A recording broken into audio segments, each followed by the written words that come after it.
Icon politics. నేను హరిత. ఆ, గత 2 రోజుల నుంచి చూస్తుంటే జనసేన జనసేన అధికార ప్రతినిధిగా పేరొందిన చిత్తూరు నుంచి కిరణ్ రాయల్ గారి అంశం టోటల్ హాట్ టాపిక్ గా మారిపోయింది. ఆ లక్ష్మి అనే మహిళ ఎప్పుడైతే బయటకు వచ్చి ఇలా 1,20,00,000 నాకు ఇవ్వాలి అని చెప్పి చెప్పడంతో పాటు ఆవిడ మరి తెలిసి చేశారో తెలియజేశారో తెలియదు కానీ కొన్ని వీడియోలు అయితే రిలీజ్ చేశారు. అవి ఆవిడకు కూడా అగేనిస్ట్ అయ్యే వీడియోలు రిలీజ్ చేశారు కొన్ని. ఇది నువ్వు ఇష్టమైనప్పుడు బాగానే చేసావు కదమ్మా అని చెప్పి కొంత ఆవిడ కూడా విమర్శలు పాలవుతూ ఉన్నారు. అయితే అసలు నిజానిజాలు అనేవి కాసేపు పక్కన పెడితే ఇప్పుడు జనసేన నుంచి ఉన్న కిరణ్ రాయల్ గారి మీద ఇది ఆ, పార్టీ యాక్షన్ తీసుకునేదాకా వెళ్ళింది. పార్టీ కార్యకలాపాలకి దూరంగా ఉండమనే దాకా వెళ్ళింది. అయితే ఈ అంశం మీద మన అనుష గారి కామెంట్ తెలుసుకునే ప్రయత్నం చేద్దాం. నమస్తే మేడం. నమస్తే హరిత గారు. మేడం, ఇప్పుడు తప్పు ఎవరిదైనా తప్పే. ఎస్. ఏ పార్టీలో ఉన్నప్పటికీ కూడా తప్పు తప్పే అంటారే తప్ప కరెక్ట్ అని అనరు. సో మరి ఈ అంశం మీద ఆ, మీరు ఏమంటారు అసలు? ఇక్కడ ఒక మహిళకి నిజంగానే అన్యాయం జరిగింది అనుకోవచ్చా, లేకపోతే ఆవిడ తెలిసే చేసి ఏదో కొంచెం అక్కడ వాళ్ళిద్దరి మధ్య వచ్చిన గ్యాప్ వల్ల ఇప్పుడు బయటకు వచ్చేసి సడన్ గా ఇలా మాట్లాడడం, అసలు దీన్ని ఎలా చూస్తారు ఈ అంశాన్ని? తప్పు ఒప్పుల గురించి ముందు పక్కన పెడితే మేడం, మనం ఉమ్. ప్రజాక్షేత్రంలో ప్రతినిధులుగా ఉన్నప్పుడు ఒక కైండ్ ఆఫ్ డీసెన్సీ డెకరం అనేది మనం మెయింటైన్ చేయాలి. సో ఇట్లాంటివి జరుగుతున్నప్పుడు ఖచ్చితంగా ఏ నాయకుడైనా సరే ఒకంత జాగ్రత్త పడడం మంచిది. ఇప్పుడు ఆ లక్ష్మీరెడ్డి గారి వీడియోల వరకు మనం వస్తే గనక అసలు అది ఎట్లాంటి పరిస్థితుల్లో ఏ పరిస్థితుల్లో ఆ వీడియోలు నిజంగా నిజమో కావో అనేది మొత్తం పక్కన పెడతాం. బికాస్ అవన్నీ కూడా ఇప్పుడు అండర్ పోలీస్ కానీ లేకపోతే జుడిషియల్ కానీ వాళ్ళు తేల్చుకుంటారు. బికాస్ ఆవిడ కూడా ఏవో సెటిల్మెంట్స్ అయిపోయినాయి అని చెప్పి ఒకటి, తర్వాత నోట్ రాయడం కూడా ఒకటి జరిగింది. వీడియోస్ రిలీజ్ కూడా చేయడం జరిగింది. సెటిల్మెంట్స్ అయిపోయినాయి నాకు ఇవ్వాలి. అరెస్ట్ ను కూడా కొంతమంది ఎలా చూస్తున్నారంటే కావాలనే ఇతను కిరణ్ రాయల్ అరెస్ట్ చేపించారనే మాటలు కూడా వినపడుతున్నాయి. ఆ, మరీ అండి ఇప్పుడు ఇతను మామూలు సాధారణ ఆ, జనసేన పార్టీలో ఒక సాధారణ స్థాయిలో ఉన్న వ్యక్తి. నాట్ ఈవెన్ ఎమ్మెల్యే కాదు, లేకపోతే ఇంకా ఎటువంటి పదవుల్లోనూ ఇతను ప్రభుత్వపు పదవుల్లో ఇతను లేడు. సో అట్లాంటి వ్యక్తి చెప్పేస్తే పక్క రాష్ట్రపు పోలీసులు వచ్చి మరి తీసుకుని వెళ్తారు అనేది నమ్మశక్యం కాదు. కానీ కాకపోతే వీళ్ళిద్దరికీ గతంలో పరిచయం ఉంది అనేది అయితే ఇక్కడ తెలుస్తోంది. ఉమ్. నిజానిజాలు ఎంతవరకు వచ్చినా ఖచ్చితంగా తెలుస్తుంది. ఇప్పుడు ప్రజాప్రతినిధులుగా ఉన్న వాళ్ళకి ఇలాంటి వ్యవహారాలు ఎంతటి దెబ్బ కలిగిస్తాయి అనేది, ఎంత కష్టపడి వాళ్ళ చరిత్రని నిర్మించుకున్నా ఒకే ఒక్క రోజులో ఒక్క రాత్రిలో కుప్పకూలిపోతుంది అనే దానికి ఈ సంఘటన ఒకటి మనకి కళ్ళ ముందు కనిపిస్తుంది అనమాట. సో ఇక నుంచి ఏంటి అంటే ప్రజాప్రతినిధులు అనే వాళ్ళు కాస్త ఒకంత జాగ్రత్తగా పడాలి అనేది ఇది క్లియర్గా మనకి అర్థమవుతుంది. ఇక ఇందులో తప్పెవరిది ఒప్పెవరిది, లేకపోతే లక్ష్మీరెడ్డి తప్ప లేకపోతే కిరణ్ రాయల్ తప్ప అంటే చెప్పలేమండి. ఎందుకంటే ఆ వీడియోల ప్రకారం అయితే వాళ్ళు వాళ్ళకి ముందైతే పరిచయం ఉంది తెలుస్తుంది. అది ఆ పరిచయానికి అనుగుణంగా వాళ్ళు మెలిగే ఉన్నారు తెలుస్తుంది. సో తప్పొప్పులు దీంట్లో లెక్కగట్టలేము. కానీ దీన్ని రాజకీయానికి వాడుకోవడం అనేది చాలా తప్పదు. ఎందుకంటే గతంలో వైసీపీ పార్టీ హయాంలో వాళ్ళ యొక్క నాయకుల పైన ఇలాంటి అభియోగాలు వచ్చినప్పుడు కనీసం స్పందించిన వైఎస్ఆర్సీపీ పార్టీ, నువ్వు ఈ రోజు కిరణ్ రాయల్ అనే వ్యక్తి యొక్క వ్యక్తిత్వాన్ని ఏ రకంగా ప్రశ్నిస్తావు? అది రాజకీయానికి సంబంధించింది కాదు. లేకపోతే ఎటువంటి క్రైమ్ దాంట్లో ఎటువంటి పోలీస్ స్టేషన్స్ లో కంప్లైంట్ రిజిస్టర్ కావడం కావచ్చు, అది వాళ్ళ యొక్క స్వవిషయాన్ని వాళ్ళు తేల్చుకుంటున్నారు. సో ఇలాంటి వాటిలోకి నువ్వు ఇన్వాల్వ్ అయ్యి ఇది కిరణ్ రాయల్ చేసిందని ఒక పార్టీ మొత్తానికి ఆపాదించి, సో ఆ పార్టీకి సంబంధించిన వాళ్ళు అంతా అనే చెప్పడం అనేది తప్పు. ఎందుకంటే నీ పార్టీలో ఇలాంటి వ్యవహారాలు జరిగినప్పుడు గోరంట్ల మాధవ్ ఒక పార్లమెంటేరియన్ మొత్తం యావత్ వేరే ఇతర దేశాలు కూడా మన వైపు చూసే, అంటే ఈ పార్లమెంట్ లో ఏం జరుగుద్ది అని చూసే పరిస్థితిలో ఉన్నప్పుడు అంత దిక్కుమాలిన వీడియో నువ్వు గనక నువ్వు రిలీజ్ చేసినప్పుడు దాని గురించి కనీసం అంటే కనీసం పార్టీ నుంచి ఒక క్రమశిక్షణ కలిగిన పార్టీలు అయితే ఇలా కిరణ్ రాయల్ని సస్పెండ్ చేయడమో ఆ పార్టీ కార్యకలాపాలకి దూరంగా ఉండండి అని చెప్పడమో జరుగుద్ది. మీ పార్టీ నుంచి ఒక స్టేట్మెంట్ కూడా రాలేదు కదా గోరంట్ల మాధవ్ విషయం జరిగినప్పుడు. అంబటి రాంబాబుకి సంబంధించిన ఆడియోలు బయటకు వచ్చినప్పుడు, అవంతి శ్రీనివాస్కి సంబంధించిన ఆడియోలు బయటకు వచ్చినప్పుడు ఏ రోజు కూడా ఈ వాళ్ళని కనీసం మందలించిన పరిస్థితి లేదు కదా. వాళ్ళు కాదు అని చెప్పి ఇంకాను ఆ, వెనకేసుకుని రావడానికి చూశారు. మరి అలాంటిది అసలు ఎటువంటి ప్రజాక్షేత్రంలో ఎటువంటి పదవుల్లో లేడు, ప్రభుత్వపు పదవుల్లో లేడు కిరణ్ రాయల్ అనే వ్యక్తి. అలాంటి వ్యక్తిని ఈ రోజు మీరు బయటికి తీసుకొచ్చి ఏ దేని డైవర్ట్ చేయడం కోసం మీరు తిప్పుతున్నారు అంటాను నేను. వైసీపీ పార్టీ అంటే అరెస్ట్ లడ్డు లడ్డు కల్తీ అంశంలో. అడ్డి కల్తీ అంశం ఒకటి, విజయం ఇచ్చిన స్టేట్మెంట్స్ ఏవైతే ఉన్నాయో, నా కొడుకు నా కోడలు ఈ రోజు నన్ను నడి రోడ్డు మీద నించోబెట్టారనే స్టేట్మెంట్స్ ఉన్నాయో, వీటన్నిటిని డైవర్ట్ చేయడానికి సోషల్ మీడియా వేదికగా నువ్వు వీటిని ఉపయోగించుకుంటున్నావు.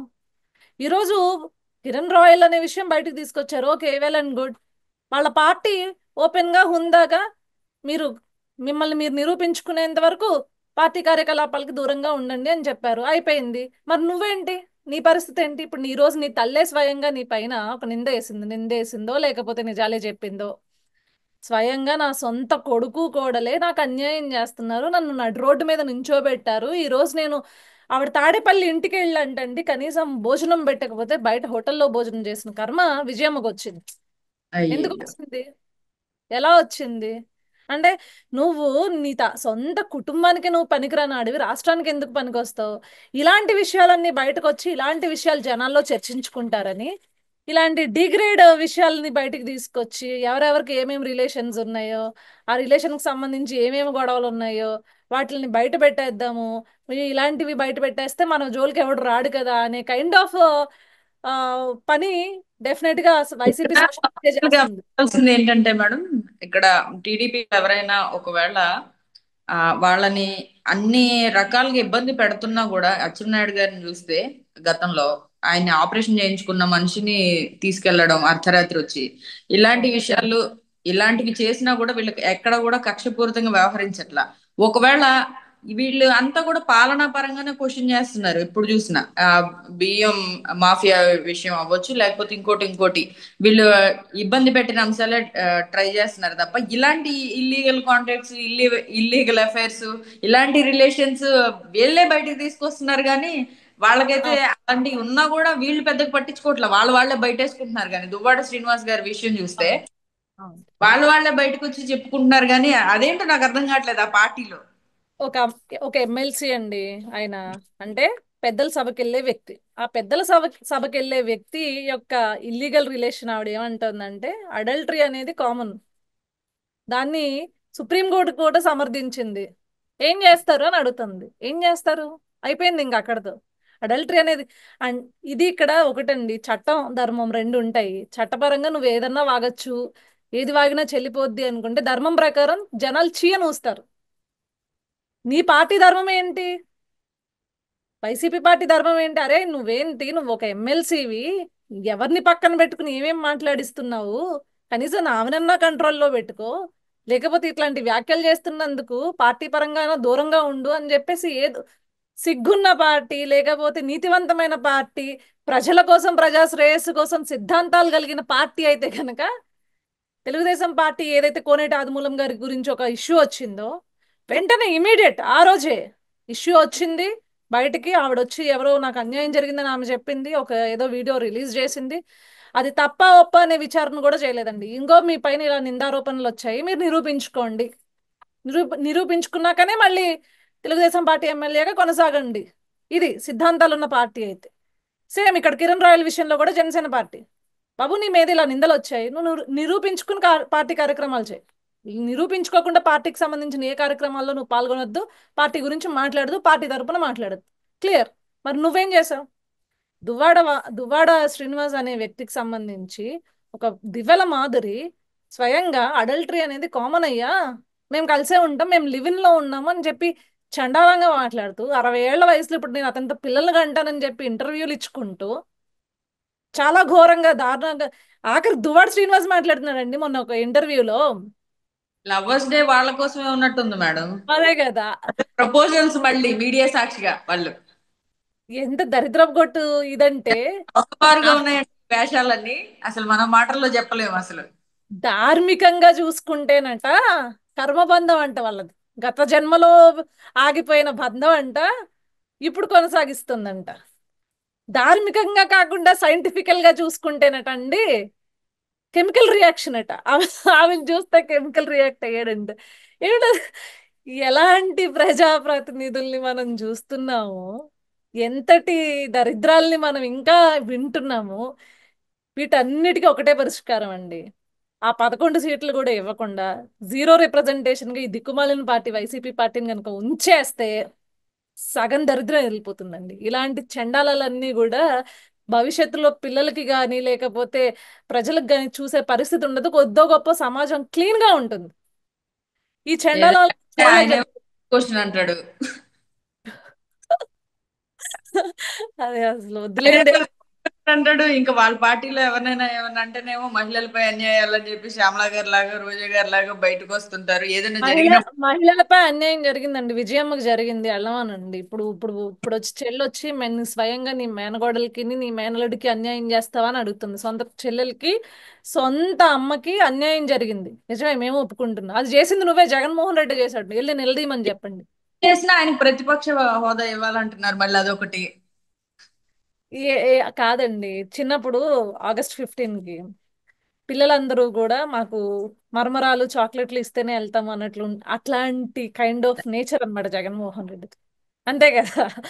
మరమరాలు శనగపప్పు కలిపి చాక్లెట్లు కలిపి ఇస్తారు కదా, ఇస్తారు కాబట్టి వెళ్తాము అన్నట్లు. సో అలాగా నీ గౌరవం అనేది జనాలు ఇవ్వలేదు, నీకెందుకు గౌరవం ఇవ్వాలి? జనాలే గౌరవం. బాబు గారు ఒకటే మాట అన్నారండి, నువ్వు పుట్టాకానో నేను పుట్టాకానో ఇట్లాంటి నిబంధనలు రాజ్యాంగం రాలేదయ్యా, ముందు నుంచే ఉంది, నువ్వు దాంట్లో ఫాలో అవ్వాల్సిందే. నీకు నచ్చినట్లు రాసుకుంటానంటే కుదరదు. ఇది సమాజం, అందరూ చూస్తారు, అందరూ ఖచ్చితంగా ఇలానే ఫాలో అవ్వాలి, అందుకే మనం రాజ్యాంగాన్ని రాసుకున్నాం అని చెప్పారు ఆయన క్లియర్ గా. నీకు ఆ మట్టుకు అవగాహన లేదు. నాకు ఇస్తేనే నాకు పెద్దరికం ఇస్తేనే నేను కూర్చుంటా, నాకు ఈక్వల్ గా టైం ఇస్తేనే కూర్చుంటా అంటే మరి నువ్వు నీ కాన్స్టిట్యున్సీ ఎమ్మెల్యేవో కావో నాకు ఇంకా అర్థం కావట్లే. నువ్వు ఎమ్మెల్యేగా నువ్వు నీ కాన్స్టిట్యున్సీని రిప్రజెంట్ చేయాలి కదా. నీ కాన్స్టిట్యున్సీకి నిధులు అడుగుతావో లేకపోతే ఇంకేం అడుగుతావో అడుగు వెళ్ళి.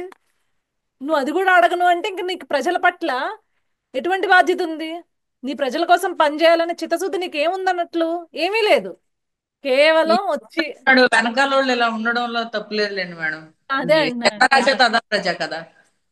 ఆ పార్టీ నాయకుడే తింగర మంగరగా ఉంటాడు. ఈ కింద వాళ్ళందరూ ఇలా ఉండడంలో తప్పులేదు, చెప్తున్నాను కదా.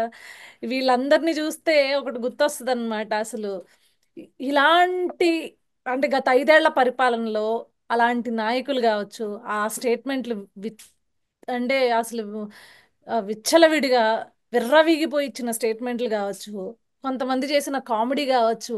నాకు అనిపిస్తుంది ఒక్కొక్కసారి స్వతంత్రం వచ్చిన తర్వాత, భారత రాజ్యాంగాన్ని నిర్మించుకున్న తర్వాత జరిగిన ఎలక్షన్స్ లో ఏ అయితే అప్పటి నుంచి జరిగిన ఎలక్షన్స్ లో కూడా అధికారంలో ఉన్న ఏ పార్టీలు కూడా ఇంత అధ్వానంగా బిహేవ్ చేసి ఉండిన పరిస్థితి అయితే లేదు. ఇది రేపొద్దునన్న రోజున రేపు ఆ, ఈ ఒక రోల్ మోడల్ అన్నమాట. ఎలా బిహేవ్ చేయాలి పార్టీలు అనేవి, ఎలా బిహేవ్ చేయకూడదు అనేవి, ఇది చక్కగా దీనిపైన ఒక థీసిస్ చేసి స్టూడెంట్స్ కి మనం ఇవ్వచ్చండి. అంత మంచి మంచి పనులు చేశారు వీళ్ళు గత 5 ఏళ్లుగా. అసలు ఒక సబ్జెక్ట్ గా వీటిని పెట్టామంటే బిఏ వైసీపీ లేకపోతే బిఏ టీడీపీ కింద పెట్టుకున్నప్పుడు వైసీపీ ఎలాంటిదో అని చెప్పి దాని దాని సిద్ధాంతాలు రాసి, టీడీపీ ఎలాంటి పనులు చేస్తుందో సిద్ధాంతాలు రాస్తే ఇవి రెండూ చాలండి. మనం రామాయణం భారతాలు చదివి చెప్పక్కర్లేదు. పిల్లలకి మంచి చెడులు చెప్పడానికి, మంచి అంటే కూటమి ప్రభుత్వం, చెడు అంటేనేమో వైసీపీ ప్రభుత్వం అని ఈజీగా చెప్పొచ్చు అనమాట. పిల్లలకి అర్థమయ్యే భాషలో మనం చెప్పొచ్చు, ఎందుకంటే వీళ్ళు అన్ని అన్ని పనికి మాలిన పనులు, అన్ని చండాలమైన పనులు చేశారు. Right madam. ఈ అంశం మీద మీ కామెంట్ ని తెలియజేసినందుకు thank you so thank much. You. తిరిగి మరొక మళ్ళీ కలుద్దాం. థ్యాంక్ యూ సో మచ్ అత్తయ్య గారు.